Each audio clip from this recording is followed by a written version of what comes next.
This is the new Mazda 3, and according to Mazda, it's been designed to look like an animal about to pounce. However, I'm not so sure. You see, here's a picture of a cat about to pounce, and I don't see the similarity, but it does look a little bit like a cat doing something else, especially the back end. Anyway, enough of that. So this is the kind of car you're probably going to be considering if you're also looking at a Volkswagen Golf, a Ford Focus, a Kia Ceed, and maybe even something like an Audi A3 or a Mercedes A-Class. Now the Mazda 3 starts from about £20,500, though you can save an average of around 1,300 quid off one through CarWow. And if you click on the pop-out banner up there in the top right-hand corner of the screen, or follow the link below the video, you can go to CarWow to make sure you're paying a fair price on a new car, and you'll get offers back from our trusted dealers.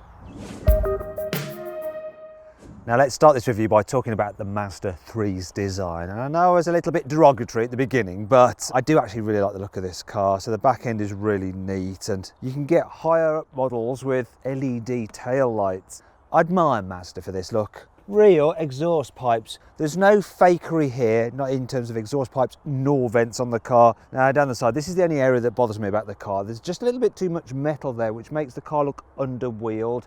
As you move up the range, you do have larger wheels, but these are the largest ones you can get. And you get rear privacy glass, but by and large, all Mazda 3s look pretty much identical, regardless of which version you go for, which is a good thing, because it means you don't have to pay extra to make it look nice. What's it like on the inside though? Oh, I think this car has a really nicely designed cabin. It's quite interesting, the shape of the dash feels sporty. I love the way that you're separated from your passenger, not because you're going to hate your passenger, it's because it makes the car feel more sporty. And there's interesting details on the door as well. I do really like it. With this black trim, it can feel a little bit dark in here, but then there's flashes of like aluminium accents about the place, on the steering wheel as well, and here, and the door handles. These chromey bits just help liven things up a bit, especially the Bose speaker surrounds of this particular car. I really, really like that. So it's not such an issue. In terms of the quality, well, you get leatherette on the dash, and this is soft touch, this is soft touch, this is as well. So all the bits that need to feel expensive are, whereas the bits lower down that don't really need to aren't.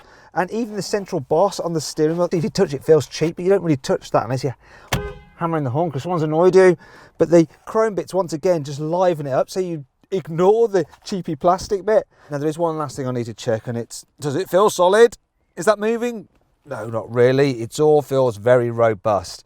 Finally though, I want to talk about the infotainment screen. The way it's kind of on the top of the dash, which is a good position, but it's a bit weird, the shape they've chosen for it. It's just kind of random. And that brings me on to this car's equipment list. So let's enter geek mode.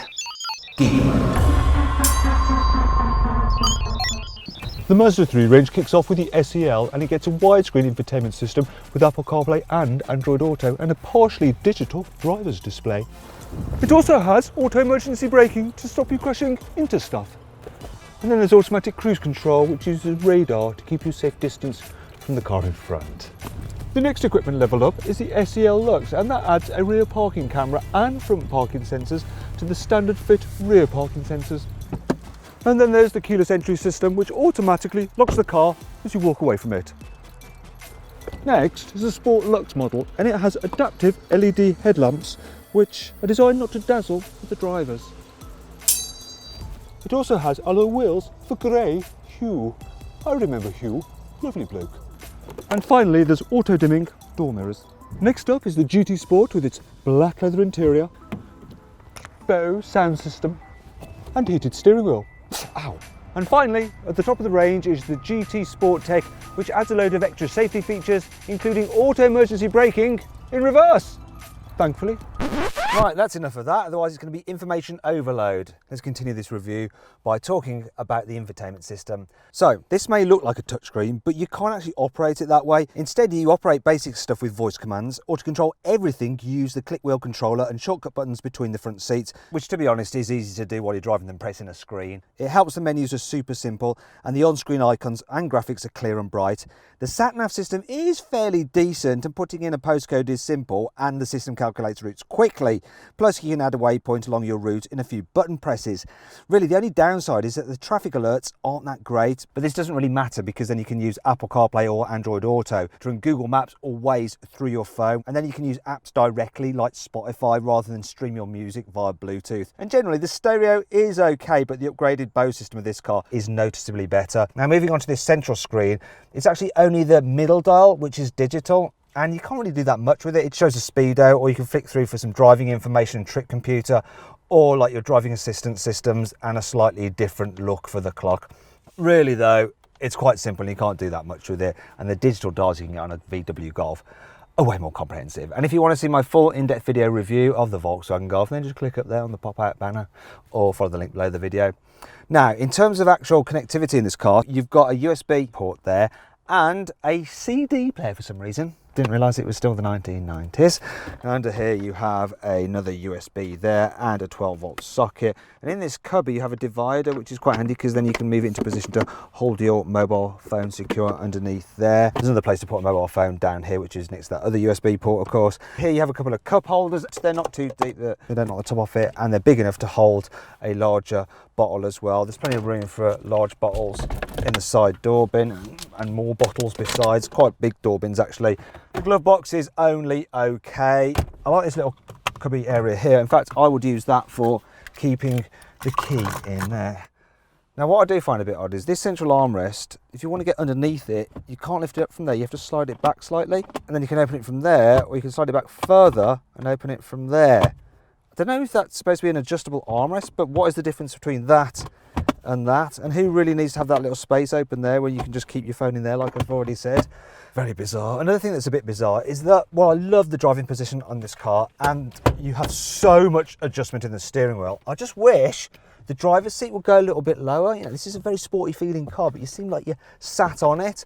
I mean, it probably won't matter too much if you're big or small, because there's still plenty of headroom and you can move the seat quite far back or quite close to the pedals if you want to, but it just seems a bit of a shame.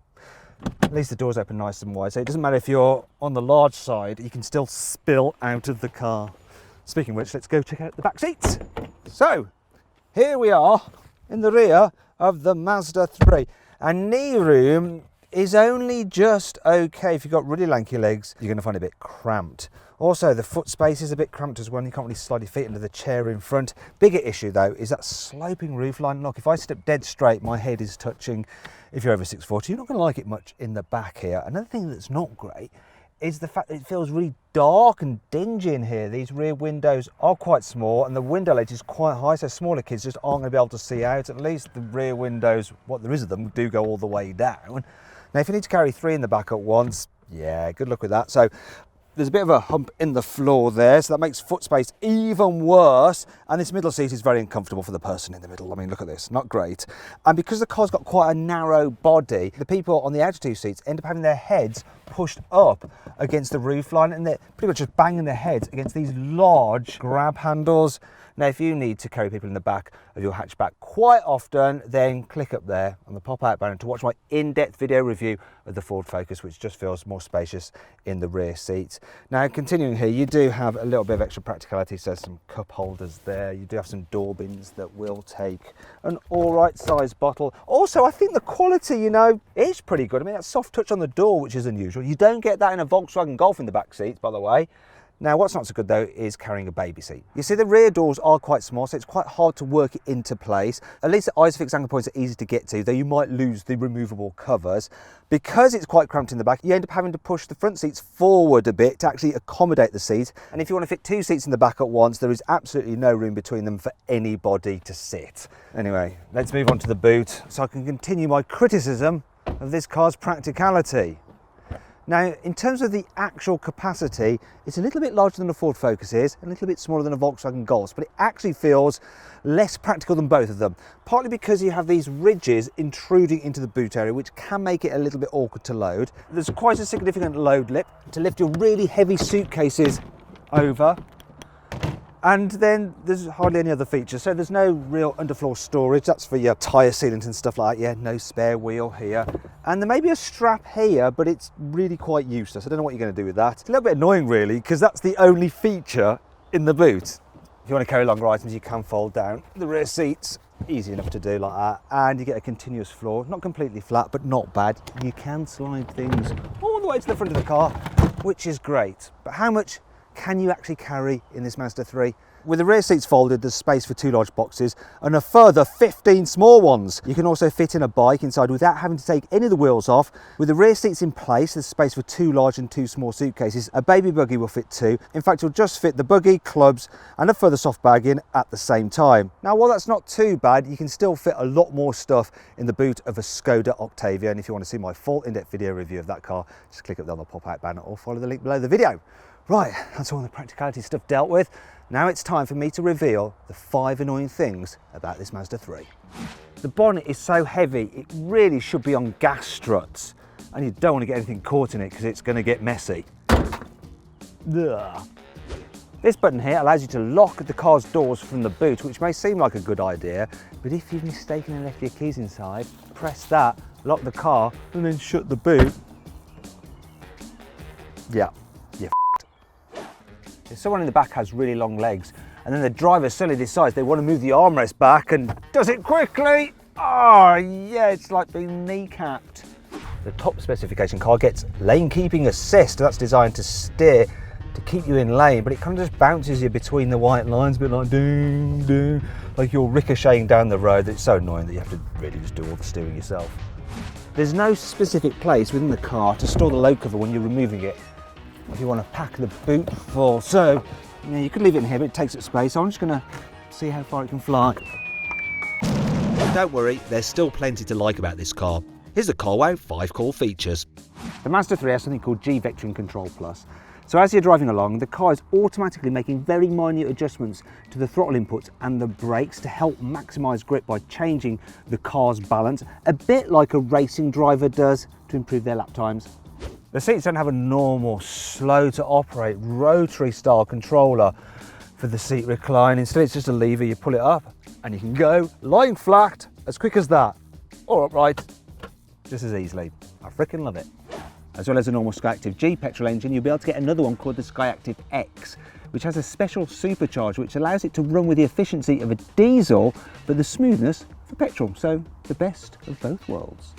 There's a little camera somewhere behind here, which is constantly monitoring the driver, and it can tell if their eyes are starting to shut and their mouth's starting to droop. And then if it thinks they're starting to fall asleep, it'll sound an alarm to wake them up. The car uses something called iLive, which is basically a mild hybrid system. So as you're braking, it recoups that lost energy, stores it in a battery, then uses it to power things like the electrics and the starter motor.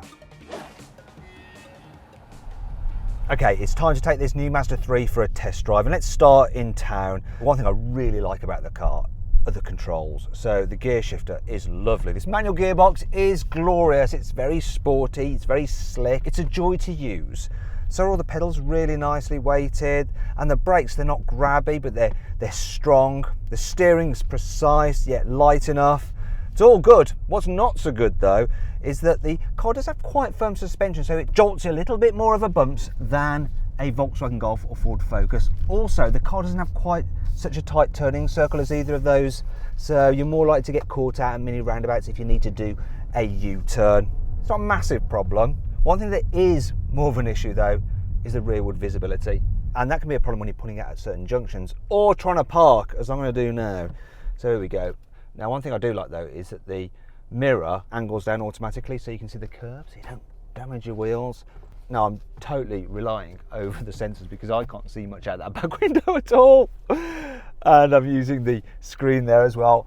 It's not too bad when you've got all the systems helping you out and you've got a decent sized space to fit in. But yeah, that rearward visibility is not great at all. Anyway, that's enough of town shenanigans. Let's head off onto the motorway. I'm actually quite surprised how good this car is as a long distance cruiser. So the old Mazda 3 was quite noisy. This one is much quieter. Also, the suspension actually gets better as you go quicker. And the seats, oh man, these seats are lovely, super comfy. You can do mile after mile in them, no problem at all. Now though, let's try the response of this petrol engine. 50 miles an hour, let's put it into fourth. There we go, and accelerate. Come on, let's see how long it takes to get to 70. It's all right. And the faster you go, the more kind of noise it makes, but it's not terrible. Really though, the in-gear punch from the diesel is better. The diesel will also give you better economy, but let's see what this one's doing. Over 40 miles per gallon. That is really good. Finally then, let's see how the Mazda 3 performs on a twisty road. So that sporty setup means that actually it does all right.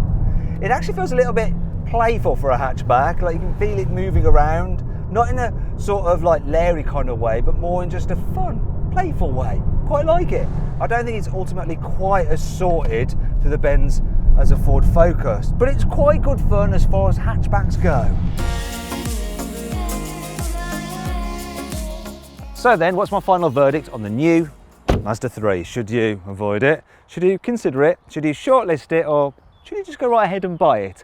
Well, I reckon you should shortlist the Mazda 3. It's not the most practical hatchback, but it's a stylish and sporty thing to drive. I like it.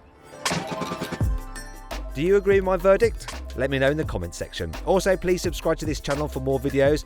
And if you click on the deals box to the right, you can see how much you can save on a new car at CarWow. Or click on the video windows below to watch another of my videos.